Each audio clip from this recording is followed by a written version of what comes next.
Hi guys, how you doing? Newcastle United training ground, Tuesday morning. We've just been in speaking to Eddie Howe in the last half an hour or so ahead of tomorrow's trip to Old Trafford and the Carabao Cup last 16 clash against Manchester United. And well, you know, Eddie putting a brave face on things, and understandably so, but the injury list certainly isn't easing at all, and it looks as though he's going to be down to sort of the bare minimum for the trip to Old Trafford tomorrow. I think in an ideal world he would like to have mixed things up and, you know, brought in certain players, you know, guys like Jacob Murphy, who hasn't started so much, Elliot Anderson, Harvey Barnes, had these guys, Tonali I suppose as well, had these guys all been available, I think they would have all started this match. But it feels like the players who would have played tomorrow night are all injured. I mean, I'm just scanning down the injury list just now. I mentioned Murphy, Barnes, Anderson and Tonali, and then you've got Manquillo, who's got a groin problem,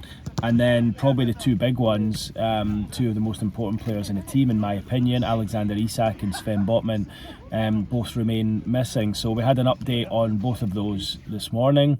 The first was on Botman, which I'll tell you about first, which is probably the biggest news from this morning's press conference, and that he's had, I don't know if I want to call it a setback, but he's got an ongoing issue regarding that knee injury he picked up after the Sheffield United 8-0 win a number of weeks ago. You'll know he's not been training. I think at one stage he was out there doing some running, but he's not training at the moment, and they're trying to get to the root of the problem. So Eddie was a little bit evasive in his description of it, but did say that there's an issue there and that we're trying to diagnose the problem. We're trying to get to the bottom of it. So he was then asked a follow-up question, whether the injury could be termed as longer term, and he said perhaps yes. So, you know, bad news in my opinion. Arguably Newcastle's most important player due to the position he plays and the lack of options that the club have got at centre half. So that will be a huge blow if Botman's to be missing for much longer. We were kind of thinking that he might have actually been back in the picture for the trip to Manchester United tomorrow night, but not the case. So, you know, huge blow, and then that just puts even more load on Jamal Lascelles and Fabian Schär at the back, who've started the last few games, and you guess we'll play against Arsenal at the weekend if they're both fit. We'll play against Dortmund next week as well, and I think the question is, will they both, or will one of them play against Manchester United tomorrow? Remember, Paul Dummett came in against Man City and put in a phenomenal performance that night. You would think he will probably come back in tomorrow at the expense of one of those two, probably Fabian, given the amount of games he's played, and he actually had a bit of cold last week, so I think he powered on through to play against Wolves at the weekend. But he's maybe one of the players you would suggest that needs a rest. But yeah, not great in terms of Botman. And then Isak, it sounds as though the way Eddie's speaking that Isak is unlikely to play until after the international break. So as we know, a number of games to play until then: Manchester United, Arsenal, Borussia Dortmund and Bournemouth. So 4 big games to come. He of course missed Wolves at the weekend, so although it only looks like a couple of weeks, because the games are coming thick and fast, it's a big chunk of the season that he's going to miss, and again that'll increase the load on Callum Wilson up front. So I've got a feeling tomorrow night that he'll rest Wilson, put him on the bench, because you know they cannot risk injury with him being their only out and out centre forward. And I've got a feeling just from one or two of the bits that Eddie said in his press conference today that Anthony Gordon will start through the middle tomorrow, and I think it would be the right decision. That, you know, originally when I turned up this morning I thought Wilson will have to play, but the more and more I think about it, I think keeping Wilson fresh for Saturday against Arsenal, the league match, is the right thing to do. And as Eddie said at his press conference this morning, he said, look, we bought Anthony for this reason. We knew we only had 2 strikers. He said we didn't have the budget to go in and land another striker in the summer. We needed to strengthen in other positions, so we decided to go with 2 due to the fact that we had a limited budget. And Anthony Gordon, we know, can play centre forward given what he did for England in the Euros. So I think on the back of that, I think Gordon will start through the middle tomorrow night.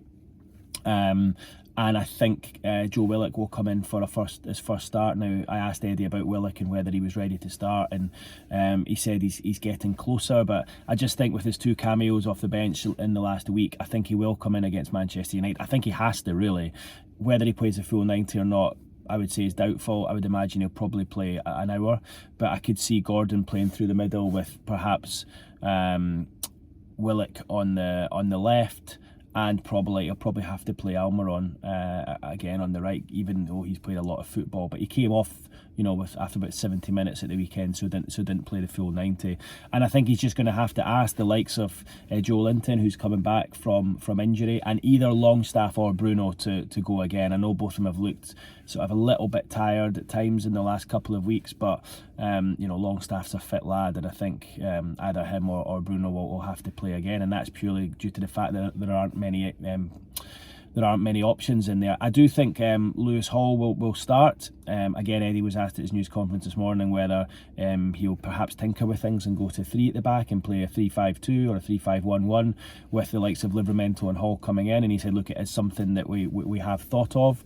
So I do expect Hall and definitely Livramento to start. One option, I suppose, is keeping Kieran Trippier in at right back and pushing Livramento further forward. But I think this would be a game to maybe leave Trippier out for and push and bring Livramento, leave Trippier out, should I say, and bring Livramento in. I think Hall will definitely start. I think the only question mark over him is whether he plays left back or left wing back if they go to 3, or they play the 4-3-3 and he plays one of the midfield 3 positions, because he's done that before at Chelsea and he came through the ranks as a midfielder. I just think the options are so light in midfield with, as I say, Joe Linton coming back from injury, Joe Willock, will he play further forward? Not too sure. And with Longstaff and Bruno having played a lot of football right now, I think Hall will more likely play in midfield. It's amazing to think that Anderson and Tonali, who both would have started this game, are both unavailable, and as I mentioned, Barnes as well. So look, he's not got his injury problems to seek. In his own words today, he said, look, we need to roll with the punches. And he said it's going to be a juggling act for us the next few weeks, and we need to just absorb the hits as best we can. We need to find a way to get through this.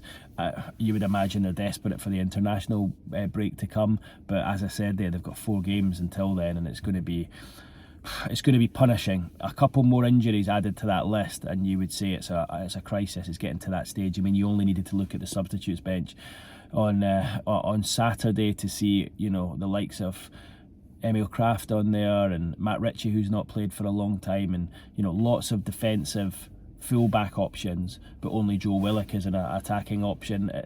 It's not great, and I think as a player as well, if you look to the bench and the bench looks strong, I think it makes you play better as well. But when you look at the bench and you think, hang on, I'm going to be playing 90 minutes here, there's always that worry that players maybe not so much switch off, but they think, I need to keep myself here rather than emptying themselves for an hour and getting the most out of them. So I think that'll be one of Eddie's issues, the fact that the players, the mental side of things, knowing that they're going to have to play a full 90 or as much of that as possible. But look, I think he'll make changes, but I don't think, he can't make wholesale changes. I don't think he's going to bring in lots of youngsters or anything like that. I just think he's going to have to ask players to go again.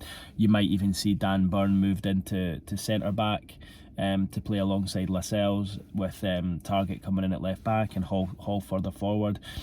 You looked at the team against Manchester City a few weeks ago in the Cup. I think he made 9-10 changes for that game, and you thought they've got no chance tonight, and went out and won that game. So listen, we don't know what's going to happen. What would worry me a little bit more is that if Man United make a lot of changes, bring in the youngsters who want to prove a point and say why they should be in the team, that would be more of a worry. Whereas I'd actually, if I was Newcastle manager, I'd probably prefer if Manchester United played their strongest team tomorrow night, or what Eric Ten Hag thinks is their strongest team, because they're obviously low on confidence at the moment.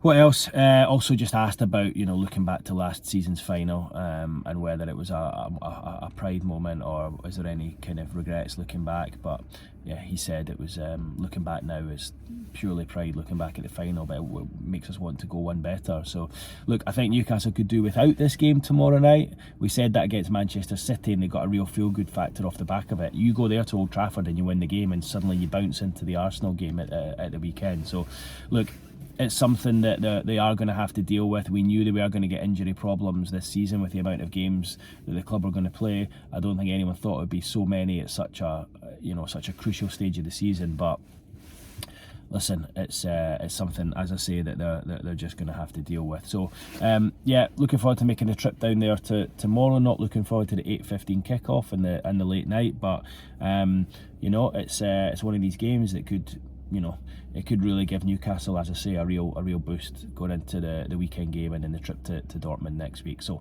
there's your injury list. Isak, Botman, Tonali suspended obviously, Murphy, Barnes, Anderson, Manquillo all out for the trip to Manchester United tomorrow. Suddenly what looked like a really strong squad going into the Dortmund game just exactly a week ago, and a flick of a switch is suddenly looking pretty weak. So in my opinion, I think Gordon should start through the middle. I think Longstaff or Bruno has to go again in midfield. I would play Hall in midfield as well. Livramento, of course, comes into the team. And my back two, I would probably play. I'd play Lascelles, and then I would play a toss up between either Dummett or Byrne. If he decides to go three at the back, he might play Dummett, Lascelles, and Byrne. With Lascelles in the Dummett in the middle, and then he could go Target left wing back, and he could go Target or Hall left wing back, and Livramento right wing back. So it feels like there's lots of options in defence, lots of full-back options, but nothing in the centre midfield and nothing further forward. But listen, round pegs and square holes is the old phrase, or square pegs and round holes, I think it is. I think it's going to be a case of that at Old Trafford tomorrow, and Newcastle and Eddie Howe will just hope that the 7,000 fans going down there, 7,000 fans, incredible, we'll get them over the line. So anyway guys, that's your update from the training ground this morning.